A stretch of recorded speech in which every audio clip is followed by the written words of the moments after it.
الرجيم بسم الله الرحمن الرحيم رب اشرح لي صدري ويسر لي أمري واحلل عقدة من لساني يفقهوا قولي اللهم أخرجنا من ظلمات الوهم وأكرمنا بنور الفهم اللهم افتح علينا أبواب رحمتك وانشر علينا خزائن علومك برحمتك يا أرحم الراحمين.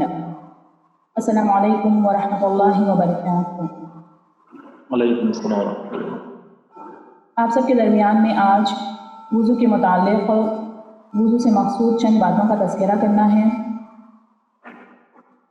خواتین کے بالخصوص وہ مسائل جو وضو سے متعلق ہے. اصل میں بعض لوگوں کے ذہن میں یہ فکر ہے کہ مردوں اور خواتین کے وضو میں فرق ہے. ایسا ہرگز نہیں ہے، بلکہ وضو ہو یا غسل ہو یا تیمم ہو، یہ تینوں جو شرعی احکام ہیں، ان تینوں شرعی وظائف میں مردوں اور عورتوں میں اس کے انجام دینے کے طریقے میں بالکل بھی فرق نہیں ہے. بس بعض مسائل ایسے ہیں جو توضیح مسائل میں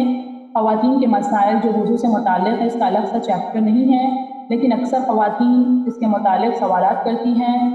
تو آج انشاءاللہ اس برنامے میں ان مسائل پر گفتگو کی جائے گی. مقصد گفتگو پر آئیں. آپ کی خدمت میں وضو کے متعلق قرآن کریم کی آیت سورہ مائدہ آیت نمبر 6 آیت ہے، سورہ مائدہ کی آیت نمبر 6 کہ جس میں خداوند عالم نے وضو حکم الہی کا بیان کیا ہے. وضو ذاتی طور پر مستحب ہے، لیکن چند اعمال کے لیے وضو کرنا واجب ہو جاتا. ان میں سے چند یہ ہے کہ جیسے نماز پڑھنے کے لیے وضو کرنا واجب ہو جاتا، قرآن کریم کے الفاظ کو چھونے کے لیے وضو واجب ہو جاتا، خداوند عالم کا نام اسم اللہ یا احتیاط واجب کی بنا پر ائمہ کے ناموں کو بھی چھونے کے لیے وضو کرنا واجب ہو جاتا. جیسا کہ ابھی بیان کیا گیا کہ وضو ذاتی طور پر مستحب ہے، لیکن بالاخص یہ ایک ایسی مستحب عبادت ہے کہ جس کے بارے میں کئی احادیث نے اس کی اہمیت کو واضح طور پر بیان کیا ہے.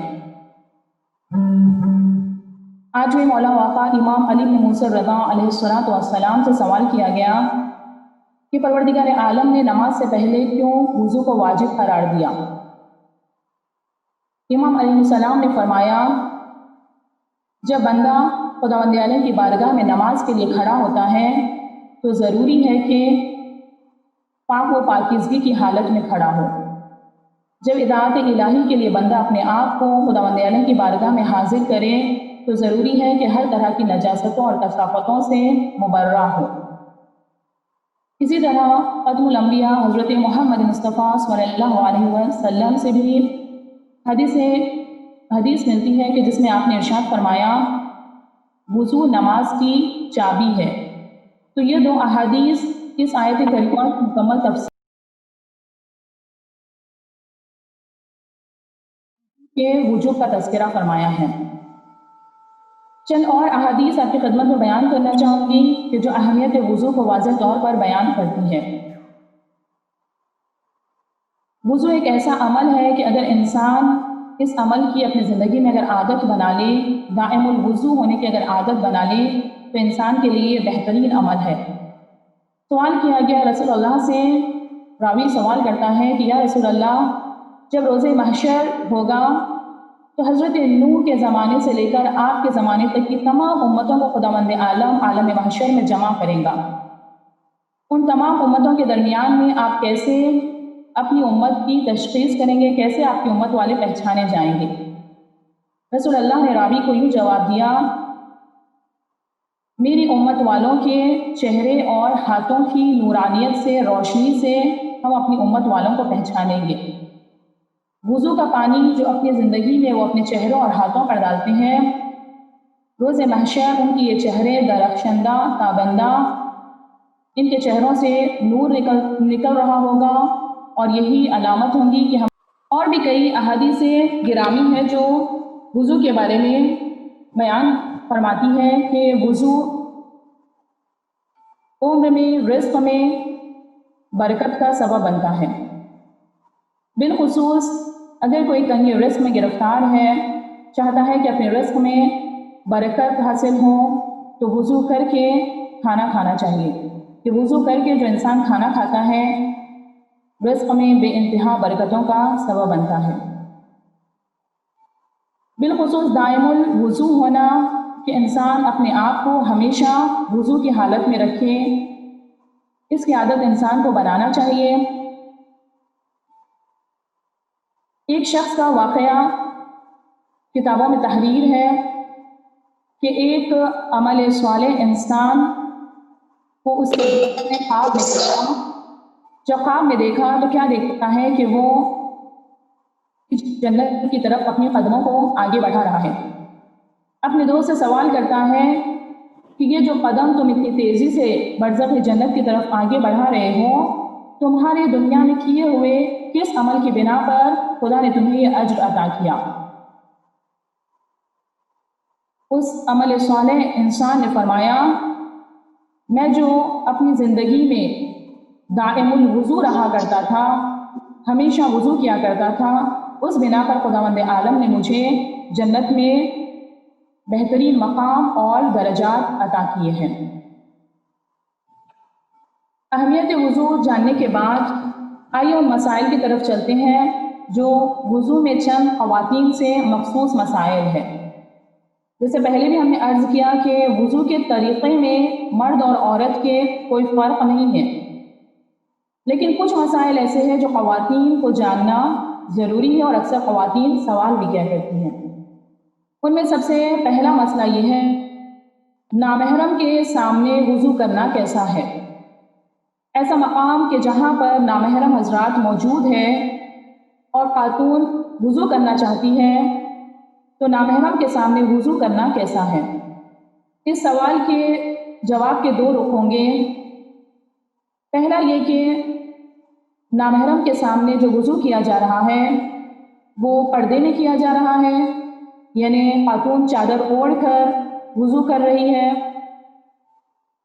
اپنا ہاتھ جو انگلیوں کے سرے تک دھونا ہے یا چادر کے اندر دھو رہی ہے۔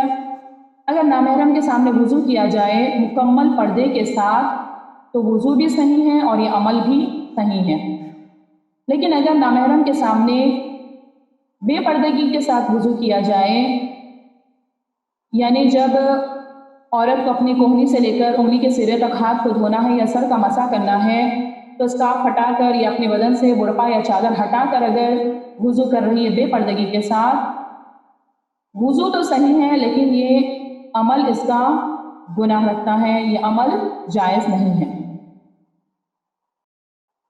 تو کوشش ہم خواتین کو یہ کرنا چاہیے کہ اپنے گھر میں اگر نامحرم موجود ہے تو ہم ایسی جگہ پر وضو کریں جہاں پر نامحرم دیکھ نہ رہا ہو۔ اور ایک مسئلہ جو خواتین سے متعلق ہے، اگر ہاتھوں پر یا پیروں پر ناخن پر، ہاتھوں کے ناخنوں پر یا پیروں کے ناخنوں پر نیل پالش لگی ہوئی ہے تو کیا نیل پالش کے ساتھ وضو ہمارا صحیح ہوگا؟ اس کا جواب یہ ہے کہ شرائط وضو میں ہر وہ چیز جو پانی پہنچنے میں رکاوٹ بنتی ہے، ان تمام رکاوٹوں کو وضو سے پہلے دور کرنا بہت ضروری ہے، واجب ہے کہ ہم دور کریں۔ اب اگر ہمارے ہاتھوں کے ناخنوں پر نیل پالش لگی ہوئی ہے اور ہم اسی نیل پالش لگے ہوئے ہاتھوں پر اگر وضو کرتے ہیں تو ہمارا وضو صحیح نہیں ہے، بلکہ ضروری ہے کہ وضو اور غسل سے پہلے بھی ہم اپنے ہاتھوں کے ناخنوں پر جو نیل پالش لگی ہوئی ہے اس نیل پالش کو دور کریں۔ لیکن مسئلہ تھوڑا سا فرق کرتا ہے کہ اگر ہمارے پیروں کے ناخنوں پر بھی نیل پالش لگی ہوئی ہے، اگر پورے ناخنوں پر، دونوں پیر کے پورے ناخنوں پر بھی اگر نیل پالش لگی ہوئی ہے تو تب ضروری ہے کہ ہم وضو سے پہلے اس نیل پالش کو دور کریں، اس کے بعد وضو کریں گے۔ لیکن اگر پیر کے 5 انگلیوں میں سے کسی ایک انگلی پر بھی نیل پالش نہ لگی ہو اور 4 انگلیوں پر لگی ہوئی ہو، تو کیونکہ پیر کا مسح کرنے کے لیے ابتدا پیر کے ناخن کے سرے سے ہوتی ہے اور انتہا پیر کے مسح کے لیے پیر کا اوپری حصے کا آخری حصے تک پہنچانا ہے۔ اب اگر ایک ناخن پر نیل پالش نہیں لگی ہوئی ہے تو ہم اس ناخن پر، اس انگلی کے ناخن سے اپنے مسح کو شروع کریں گے اور اوپر تک ہاتھ کھینچیں گے۔ جیسا میں آپ کو بتا رہی ہوں، مثال کے طور پر اگر یہ ہمارا پیر ہے اور ہمارے یہ 5 پیر کی انگلیوں میں سے کوئی ایک انگلی پر نیل پالش نہیں ہے اور 4 انگلیوں پر نیل پالش موجود ہے،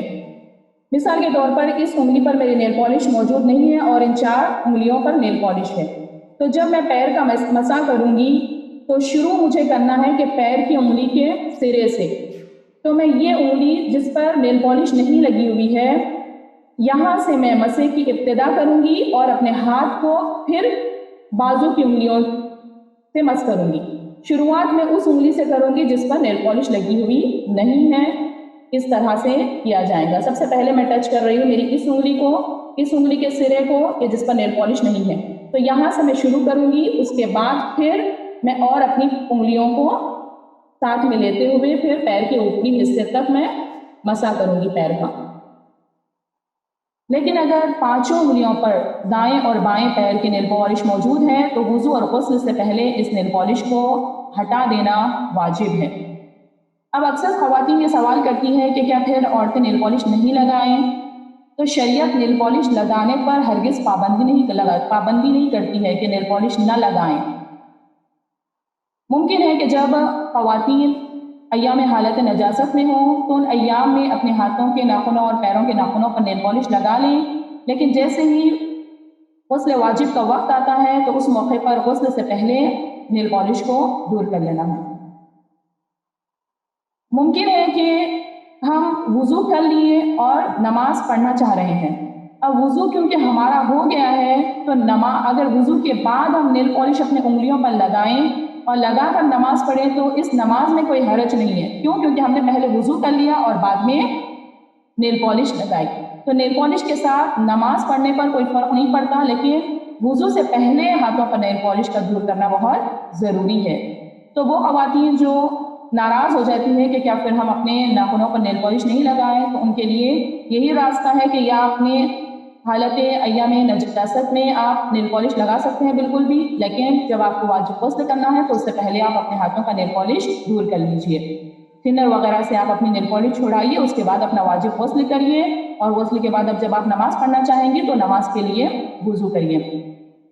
یا ممکن ہے کہ آپ کو کسی فنکشن میں جانا ہے اور آپ کا دل چاہتا ہے کہ نیل پالش لگائیں، تو یہ بھی امکان ہے کہ آپ جائیے فنکشن میں نیل پالش لگا کر، لیکن جب آپ واپس آ جائیں اور جب بھی آپ اگلی نماز کا وقت داخل ہو اور آپ نماز پڑھنا چاہیں، اگلی نماز جب آپ پڑھنا چاہیں تو ضروری یہ ہے کہ تھنر وغیرہ کے ذریعے سے آپ اپنے ہاتھوں کی نیل پالش چھڑا دیجیے۔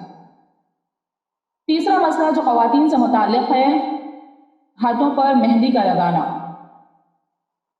ہاتھ پر مہندی لگانا بالکل جائز ہے، اگر وہ اوریجنل مہندی جو پتے کی مہندی ہوتی ہے، اگر ہم وہ مہندی اپنے ہاتھ پر لگاتے ہیں تو وضو کے پانی کو پہنچنے میں یہ بالکل رکاوٹ نہیں بنتی، لیکن اگر ہم کون مہندی استعمال کر رہے ہیں تو کون مہندی میں بعض ایسے کیمیکلز ہوتے ہیں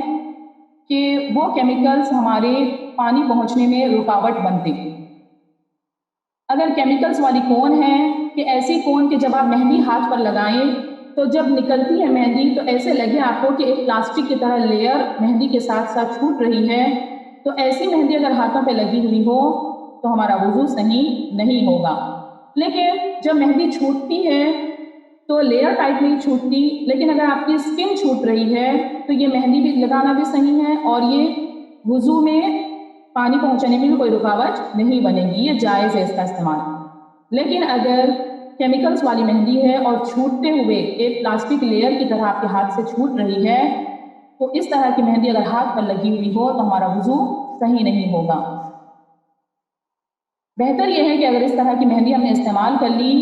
جو ایک پلاسٹک لیئر کی طرح ہماری ہاتھ سے چھوٹ رہی ہے، تو ضروری ہے کہ غسل کرنے سے پہلے اور وضو کرنے سے پہلے ہم کسی تھنر کو ہاتھ پر لگا کر، مشکل بھی نہیں ہے یہ کام، اگر آپ تھنر ہاتھ پر لگائیں گے یا صابن ہے یا شیمپو یا سرف، اس طرح کی کوئی چیز اگر آپ اپنے ہاتھوں پر ملیں گے اور ایک کاٹن کا کپڑا لے کر ایک 5-10 منٹ اچھی طریقے سے اپنے ہاتھ پر اگر رب کریں گے تو یہ مہندی آپ کے ہاتھ سے چھوٹ جائیں گی۔ اب وضو کے طریقے میں اگر سوال کیا جائے کہ مرد اور عورت کے وضو میں وضو کرنے کے طریقے میں کوئی فرق ہے، تو جیسے اولی بحث ہی ہم نے آپ کی خدمت میں بیان کیا کہ طریقے میں کوئی فرق نہیں ہے، لیکن ایک کام ایسا ہے جو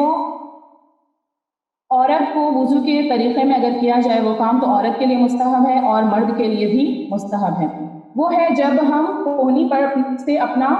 کوہنی جب ہم وضو میں دھوتے ہیں تو کوہنی سے انگلی کے سرے تک جب ہم پانی ڈالتے ہیں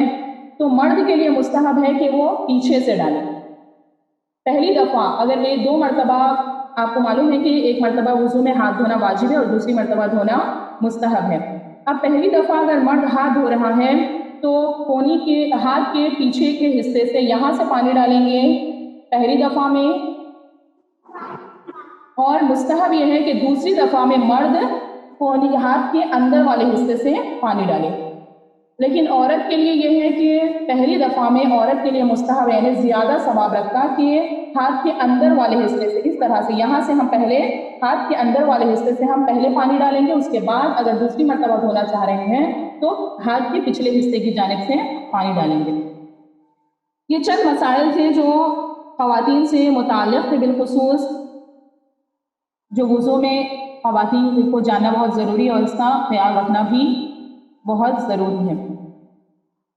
خداوند تبارک و تعالیٰ کی بارگاہ میں دعا فرماتے ہیں کہ پروردگار عالم اپنے راستے پر اہل بیت علیہ السلام کے راستے پر بالخصوص امام زمانہ کی معرفت اور اطاعت کی توفیق عطا فرما۔ وصلی اللہ علی محمد وآلہ الطیبین الطاہرین۔ السلام علیکم ورحمۃ اللہ وبرکاتہ۔ یا امام الرحمن یا سیدنا